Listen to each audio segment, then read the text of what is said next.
Assalamualaikum warahmatullahi wabarakatuh. Latar belakang saya adalah langit Australia yang meskipun mendung tetap segar, jauh dari polusi. Mudah-mudahan dari kesegaran ini bisa hadir pikiran yang lebih jernih untuk menyelamatkan Indonesia. Maafkan jika kata-kata saya lebih tegas, lebih keras, karena tidak ada pilihan lain selain bicara jujur apa adanya. Pilpres 2024 sejatinya telah gagal, telah cacat sejak lahirnya. Ketika Presiden Jokowi dengan lugas mengatakan akan cawe-cawe untuk kepentingan negara, sejatinya kita sudah melihat realitasnya adalah cawe-cawe untuk kepentingan dinasti keluarganya. Ketika KPK sekarang menjadi Komisi Pemberantasan Korupsi, ketika Firly tersangka, maka yang paling bertanggung jawab juga adalah Presiden Jokowi, karena beliaulah yang memilih Firly melalui panitia seleksinya. Ketika MK diintervensi dan menghadirkan keputusan Paman Usman demi Gibran, maka Presiden Jokowi tidak bisa lepas tangan. Inilah pelanggaran telanjang konstitusi kita. Tidak bisa diargumentasikan, serahkan pilihan sekarang kepada rakyat setelah ada 3 pasangan. Karena pasangan Prabowo Gibran sedari awal telah memanipulasi konstitusi untuk terdaftar sebagai pasangan calon. Tidak ada jaminan setelah ini tidak terjadi kecurangan-kecurangan. Presiden Jokowi sudah meletakkan Panglima TNI. Presiden Jokowi sudah memasang orang di Polisi Republik Indonesia.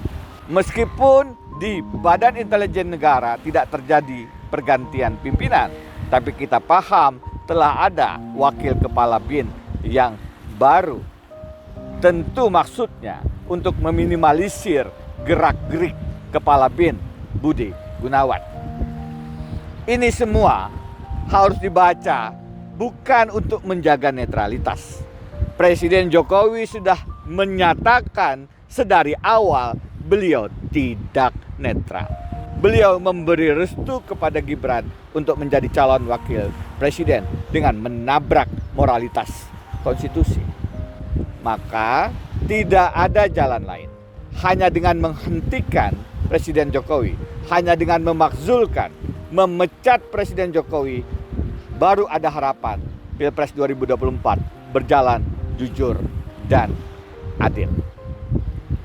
Jika proses politik di DPR tidak berjalan untuk memakzulkan Jokowi karena ada politik sandera, karena ada politik penjara, maka tidak ada pilihan lain selain rakyat yang bergerak untuk memberhentikan Presiden Jokowi. Presiden Jokowi yang terhormat, mohon dipertimbangkan Pak, untuk menjaga kehormatan Bapak dan keluarga, Bapak mundur dari kursi kepresidenan. Jangan diikuti cara Paman Usman yang terus maju dan tidak ingin berhenti. Bukan pula cara Firly Bahuri yang meski menjadi tersangka tetap maju dan tidak mengundurkan diri. Jika Bapak Presiden tetap bertahan di istana, saya mengetuk hati orang-orang baik di lingkaran beliau. Banyak orang-orang yang saya hormati. Ada Menteri Pratikno, ada Menteri Basuki, ada Ibu Sri Mulyani, ada Ibu Retno. Bapak Ibu, tolong ingatkan Presiden kita, mundur dan berhentilah demi Indonesia. Jika beliau tidak berkenan, mungkin Bapak dan Ibu yang harus mempertimbangkan untuk melepas jabatan demi menunjukkan betapa seriusnya kondisi kita menjaga konstitusi harus ditegakkan. Karena sejatinya banyak perkara kejahatan yang bisa menjadi pintu masuk pemakzulan presiden. Laporan di KPK terkait modal usaha yang diberikan kepada Gibran dan Kaesang sejatinya adalah suap, sejatinya adalah korupsi. Intervensi kepada Mahkamah Konstitusi dalam skandal Mahkamah Keluarga, putusan untuk Gibran pun sejatinya adalah kejahatan tingkat tinggi ataupun pengkhianatan terhadap negara.